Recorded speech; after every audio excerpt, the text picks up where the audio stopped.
Assalamualaikum warahmatullahi wabarakatuh. Selamat pagi, siang, dan malam, Mbak Kinkin dan teman-teman semua yang sedang menonton. Hari ini saya Nerissa Mutiara Merpratiwi dari kelas B Ilmu Komunikasi Universitas Negeri Jakarta Angkatan tahun 2020 akan mempresentasikan mini skripsi kuantitatif saya yang berjudul Pengaruh Dukungan Sosial Terhadap Fase Quarter Life Crisis pada Emerging Adulthood.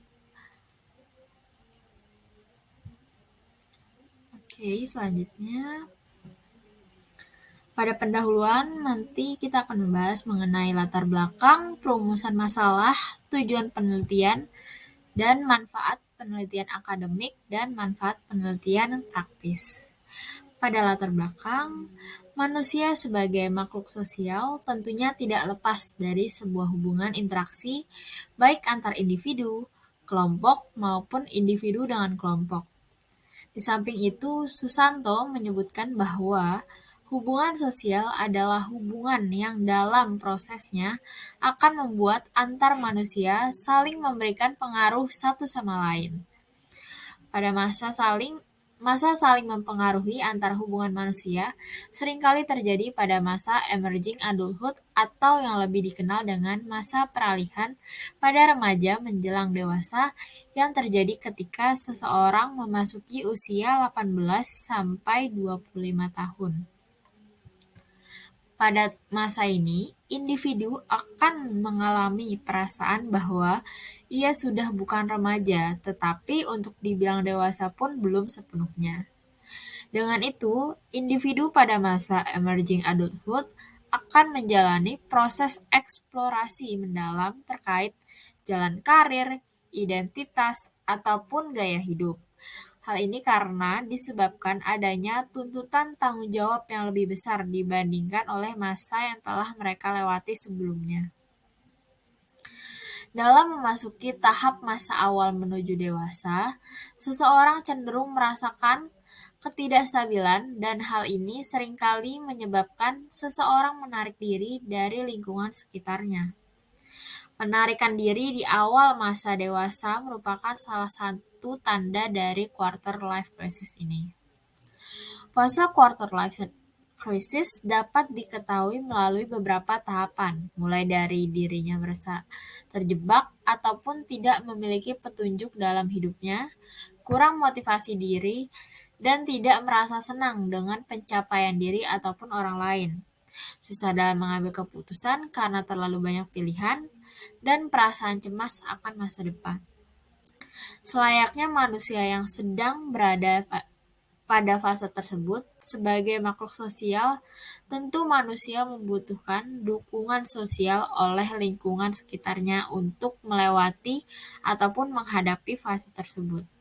Oleh karena itu, pada penelitian ini bertujuan untuk mengetahui bagaimana pengaruh sebuah dukungan sosial terhadap quarter life crisis pada emerging adulthood. Selanjutnya, pada perumusan masalah, yaitu apakah pengaruh dukungan sosial terhadap quarter life crisis pada emerging adulthood. Dan tujuan pada penelitian ini adalah untuk mengetahui pengaruh dukungan sosial terhadap quarter life crisis pada emerging adulthood. Manfaat penelitiannya pada hasil penelitian ini diharapkan memberikan beberapa manfaat bagi pembaca maupun peneliti sendiri. Di antaranya yang pertama ada manfaat penelitian akademik. Manfaat ini secara akademik diharapkan pada penelitian ini dapat menambah kajian ilmu khususnya pada bidang psikologi komunikasi. Sedangkan pada manfaat praktis, penelitian ini diharapkan dapat membawa manfaat praktis seperti menambah pengetahuan untuk praktisi komunikasi maupun peneliti sendiri. Selain itu, manfaat lain yang diharapkan adalah penelitian ini dapat menjadi referensi dan menambah kajian literatur untuk penelitian yang akan membahas topik dan tema serupa di kemudian hari.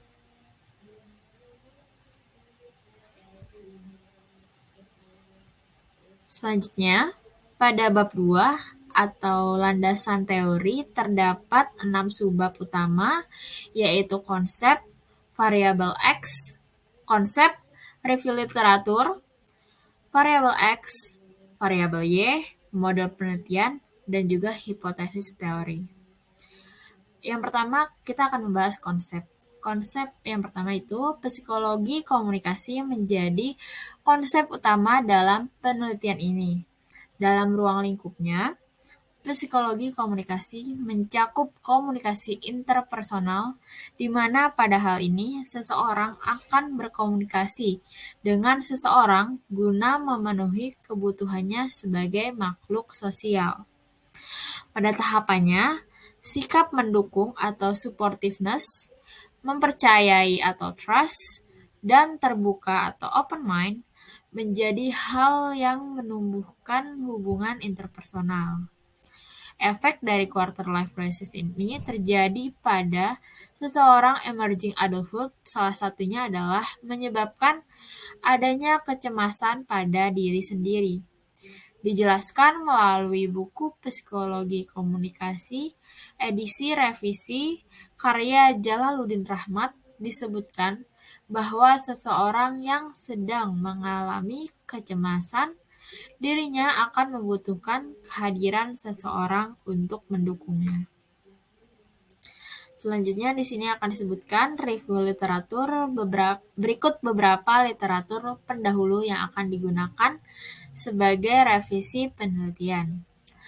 Yang pertama berjudul Hubungan Antara Dukungan Sosial dengan Quarter Life Crisis pada Mahasiswa Tingkat Akhir, ditulis oleh Amelia Rahmawati Putri dengan teknik proportionate random sampling dan metode pengumpulan data skala psikologi yang ditulis tahun 2020. Judul kedua berjudul Hubungan Dukungan Sosial dan Efikasi Diri dengan Krisis Seperempat Kehidupan pada Mahasiswa yang sedang mengerjakan skripsi, ditulis oleh Winda Putriani dengan teknik korelasi person dan analisis regresi berganda, ditulis pada tahun 2022. Jurnal selanjutnya adalah Hubungan Dukungan Sosial dengan Quarter Life Crisis pada Mahasiswa Tingkat Akhir di Fakultas Psikologi UIN Araniri. Ditulis oleh Kut Nazirah Sabila dengan teknik sampling jenuh dan metode non-probability sampling, ditulis pada tahun 2022.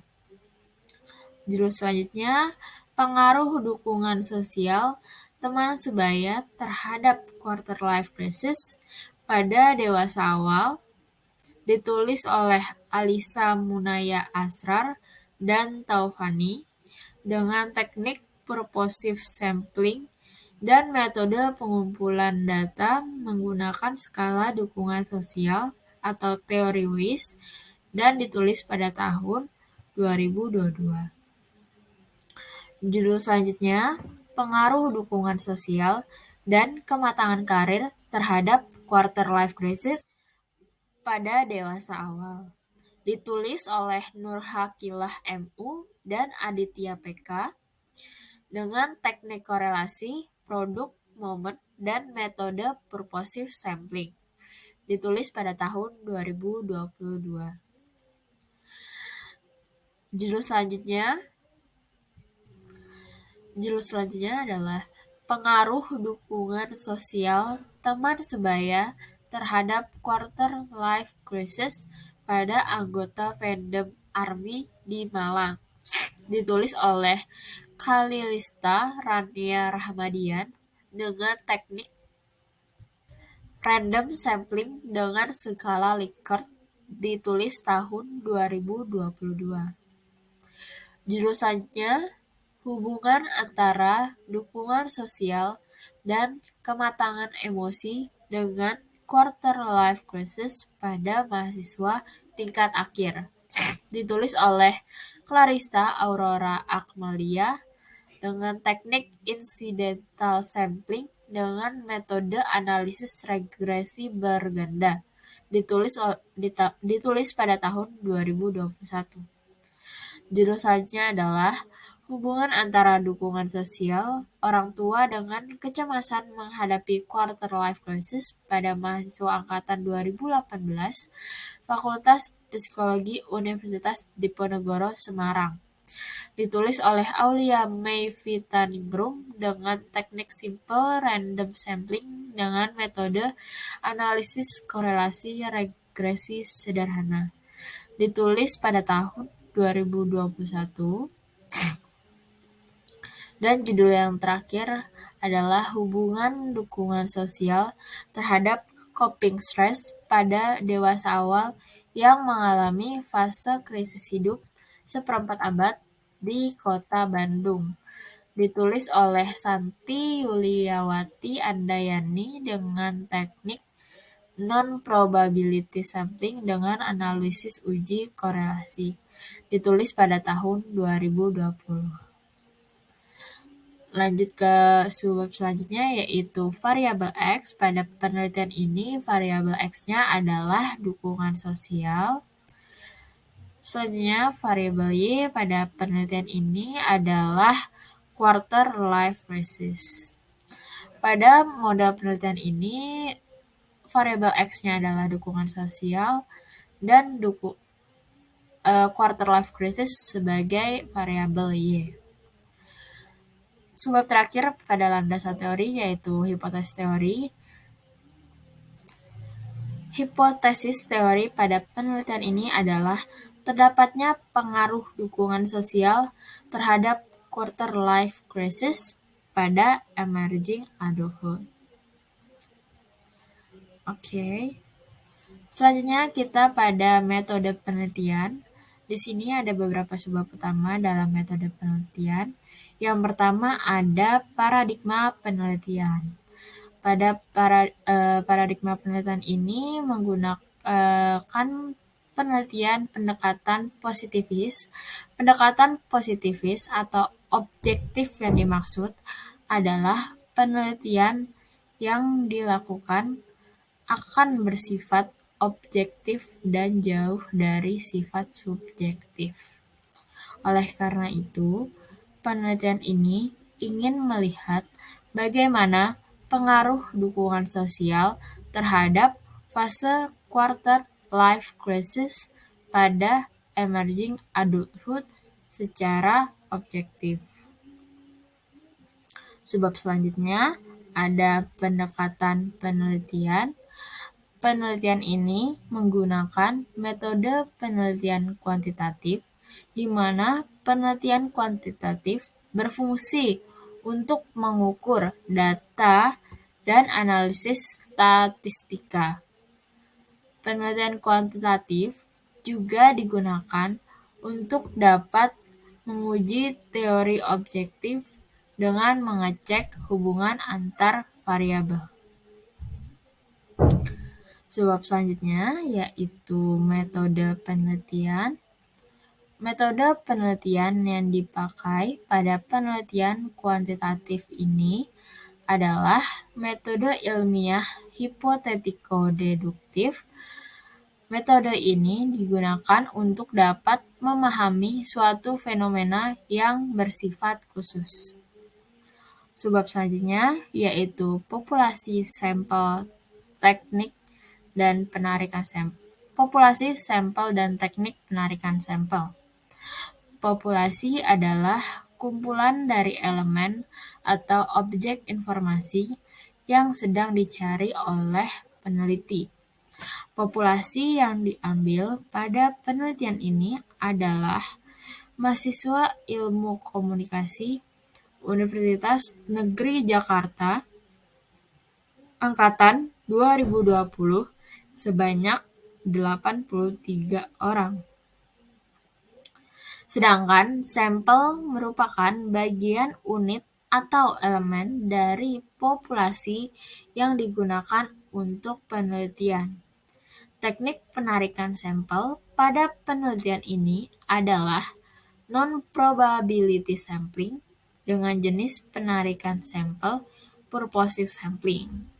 Pada purposive sampling digunakan untuk membatasi sampel yang akan memberikan informasi yang dibutuhkan sesuai kriteria peneliti. Ukuran sampel selanjutnya adalah ukuran sampel. Penentuan sampel pada penelitian ini menggunakan rumus Loving seperti berikut. Sampel sama dengan populasi per 1 ditambah populasi dalam kurung E kuadrat. Berdasarkan rumus Loving di atas, maka sampel yang digunakan pada penelitian ini adalah sampel sama dengan 83 per 1 ditambah 83 dalam kurung 0,1 kuadrat yang menghasilkan nilai akhir 45,35. Maka hasil sampel yang dipergunakan pada penelitian ini adalah sebanyak 45 orang. Sedangkan sampel yang digunakan pada penelitian ini adalah skala interval. Selanjutnya, subbab hipotesis riset. HO sama dengan dukungan sosial tidak mempengaruhi fase quarter life crisis pada emerging adulthood. Sedangkan HI adalah dukungan sosial mempengaruhi fase quarter life crisis pada emerging adulthood. Selanjutnya, subbab selanjutnya, hipotesis statistik HO banding beta sama dengan 0 atau HO banding beta tidak sama dengan 0. Subbab selanjutnya, ada metode pengumpulan data. Metode pengumpulan data pada penelitian ini menggunakan survei pada media Google Form untuk dibagikan kepada para sampel. Survei ini berisikan pernyataan guna mengumpulkan data informasi sampel. Subbab selanjutnya pada metode penelitian adalah metode pengukuran data. Di dalam metode pengukuran data terdapat validitas dan reliabilitas. Yang pertama, validitas merupakan hal yang mengacu sejauh mana ukuran empiris mencerminkan makna yang sebenarnya. Sedangkan reliabilitas memiliki hubungan yang erat dengan validitas, di mana dijelaskan melalui buku Malhotra bahwa jika data kita valid, maka reliabilitas dari data yang diuji tersebut benar. Sedangkan jika data tidak reliabilitas, maka data penelitian tersebut tidak akan bisa valid.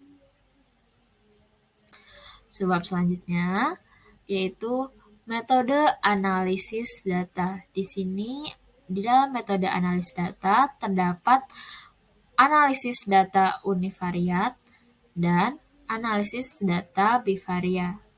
Yang akan saya jelaskan pertama adalah analisis data univariat.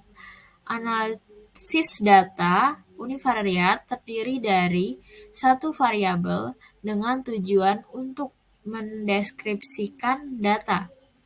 Contoh dari analisis data univariat adalah distribusi frekuensi, rata-rata, dan ukuran dispersi. Sedangkan analisis data bivariat ini terdiri dari dua variabel dengan tujuan menentukan hubungan empiris di antara dua variabel tersebut. Subbab selanjutnya, itu ada keterbatasan dan kelemahan penelitian. Keterbatasan pada penelitian ini yaitu masih susahnya mencari literatur pendahulu karena masih sedikit penelitian yang membahas terkait hubungan dari dukungan sosial dengan quarter life crisis. Serta keterbatasan dalam penelitian ini adalah dilakukan dalam jangka waktu yang cukup terbatas. Yang kedua, ada kelemahan penelitian. Kelemahan yang terdapat pada penelitian ini adalah penelitian hanya fokus terhadap bagaimana faktor dukungan sosial yang terjadi pada emerging adulthood pada fase quarter life crisis. Sedangkan masih banyak faktor lain yang dapat mempengaruhinya. Sebab selanjutnya, pada metode penelitian terdapat definisi operasional. Konsep dalam penelitian ini adalah psikologi komunikasi. Psikologi komunikasi dalam ruang lingkupnya mencakup komunikasi interpersonal, di mana pada hal ini seseorang akan berkomunikasi dengan individu lainnya guna memenuhi kebutuhannya sebagai makhluk sosial. Pada umumnya, makhluk sosial membutuhkan sebuah dukungan kepada dirinya sendiri. Dukungan tersebut dapat berupa perhatian, kasih sayang, bantuan, ataupun motivasi. Sebuah dukungan sosial yang diberikan oleh seseorang yang bersimpati kepadanya. Sebuah dukungan sosial yang dapat diberikan oleh seseorang dapat memberikan pencegahan penanganan stres karena ia merasa ada seseorang yang bersimpati kepadanya. Dukungan ini bersifat interpersonal, sehingga seorang emerging adulthood yang sedang berada pada fase quarter life crisis membutuhkan hal tersebut. Penelitian ini menggunakan dua variabel, yaitu dukungan sosial sebagai variabel X dan quarter life crisis sebagai variabel Y. Dukungan sosial merupakan salah satu upaya dari individu untuk dapat membantu individu lain. Seorang emerging adulthood yang umumnya pada rentan awal usia 20-an sampai akhir usia 20 tahunan sedang berada dalam fase quarter life crisis. Ciri yang didapati saat seseorang mengalami fase ini adalah memiliki banyak kekhawatiran, kecemasan, ataupun sedang merasa stuck. Oleh karena itu, dukungan sosial dapat menjadi salah satu upaya untuk memberikan pengaruh pada fase quarter life crisis guna melewati fase ini. Pada dukungan sosial, terdapat 4 dimensi, yaitu emosional, tangible, information support, dan companionship support.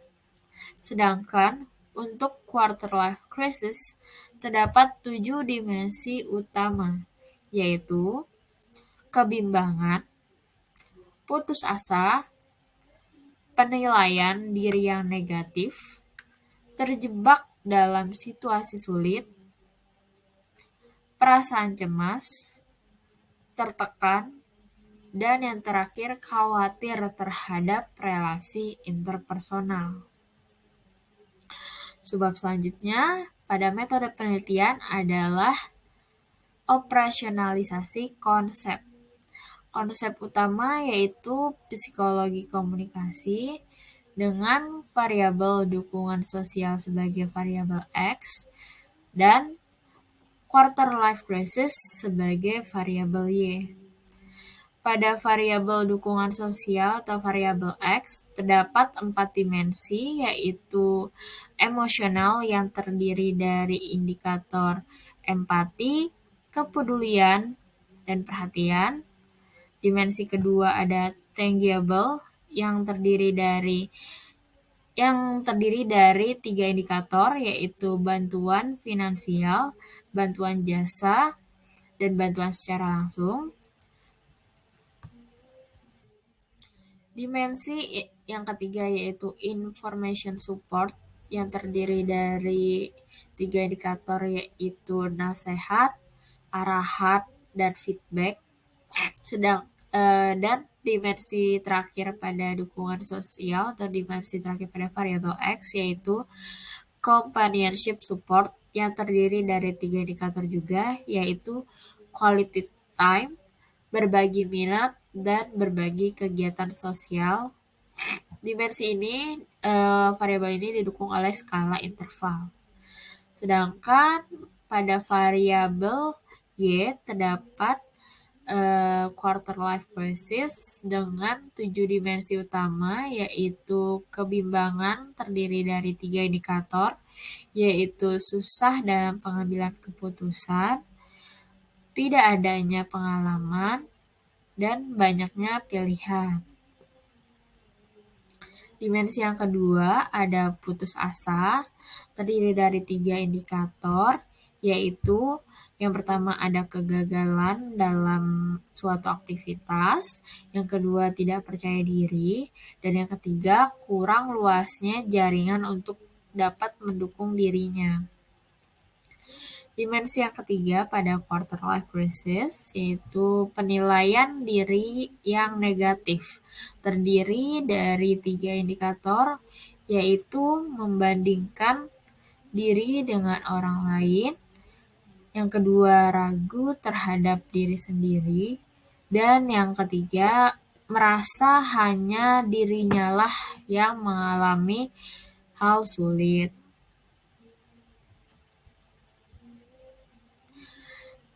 Dimensi yang keempat yaitu terjebak dalam situasi yang sulit, terdiri dari 3 indikator utama, yaitu lingkungan yang tidak suportif, yang kedua tidak tahu cara untuk mengenali dirinya sendiri, dan yang ketiga tidak bisa meninggalkan suatu keputusan. Dimensi yang kelima yaitu ada perasaan cemas yang terdiri dari 3 indikator utama, yaitu menuntut dirinya untuk sempurna, yang kedua tidak mau menghadapi kegagalan, dan yang ketiga tidak nyaman dengan apa yang dilakukan. Dimensi yang keenam ada tertekan. Dimensi keenam ini terdapat 3 indikator juga. Yang pertama ada banyaknya masalah yang dihadapi. Yang kedua, merasa masalah semakin berat. Dan yang ketiga, tuntutan yang membuatnya tersiksa. Dan dimensi terakhir pada variabel Y yaitu khawatir terhadap relasi interpersonal. Pada dimensi yang ketujuh ini terdapat 3 indikator utama, yaitu yang pertama ada tekanan dari individu lain, yang kedua hubungan individu dengan lawan jenis, dan yang ketiga memikirkan perasaan orang lain. Lanjutkan bab selanjutnya, yaitu ada lampiran. Di lampiran ini ada data masalah atau uniqueness proposal penelitian. Penelitian ini memiliki keunikan dengan membahas bagaimana sebuah dukungan sosial dapat mempengaruhi seorang emerging adulthood pada fase quarter life crisis-nya. Yang kedua ada kuesioner dari mini skripsi ini. Kuesioner pada variabel X atau dukungan sosial, yaitu ada 4. Ada 4 soal. Yang pertama itu, saya merasa dukungan sosial dapat mempengaruhi fase quarter life crisis. Yang kedua, dukungan sosial diperlukan. Yang ketiga, dukungan sosial seperti rasa empati, perhatian, ataupun kepedulian berarti bagi seseorang. Dan yang keempat, apakah nasihat atau feedback diperlukan bagi seseorang. Sedangkan kuesioner yang terdapat pada variabel Y atau quarter life crisis, yaitu yang pertama ada saya sedang mengalami fase quarter life crisis. Saya sedang mencoba untuk keluar dari fase quarter life crisis. Dan yang ketiga, saya membutuhkan bantuan seseorang untuk keluar dari fase quarter life crisis.